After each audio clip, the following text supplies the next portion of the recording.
ভাটি বাংলার গানের জগতে প্রবাদ পুরুষ শফিকুন নূরের কণ্ঠ সাধনার ইতিহাস ধরে রাখতে গঠন করা হলো শফিকুন নূর স্মৃতি সংসদ। 19শে ডিসেম্বর পূর্ব লন্ডনে এক অনাড়ম্বর অনুষ্ঠানে এই স্মৃতি সংসদ গঠনের উদ্যোগ নেন শফিকুন নূরের ভক্ত, অনুরাগী, স্বজন ও শুভানুধ্যায়ীরা। প্রগতিশীল রাজনীতিবিদ আবিদ আলীর সভাপতিত্বে এবং মনিরুজ্জামান রয়েলের পরিচালনায় আয়োজিত সভায় তত্ত্বাবধানে ছিলেন শিল্পী শফিকুন নূরের পুত্র জোবের আক্তার সোহেল। প্রধান অতিথি হিসেবে উপস্থিত ছিলেন টাওয়ার হ্যামলেটস কাউন্সিলের speaker councillor barrister Saifuddin Khaled.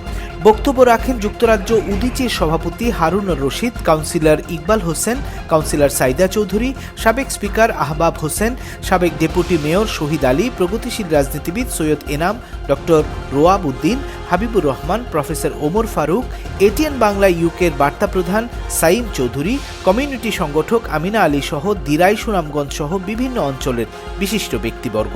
সভায় সর্বসম্মতিক্রমে ইঞ্জিনিয়ার হাবিবুর রহমানকে আহ্বায়ক ও শামসুল ইসলাম রুবেলকে সদস্য সচিব করে শফিকুন নূর স্মৃতি সংসদের প্রাথমিক কমিটি ঘোষণা করা হয়।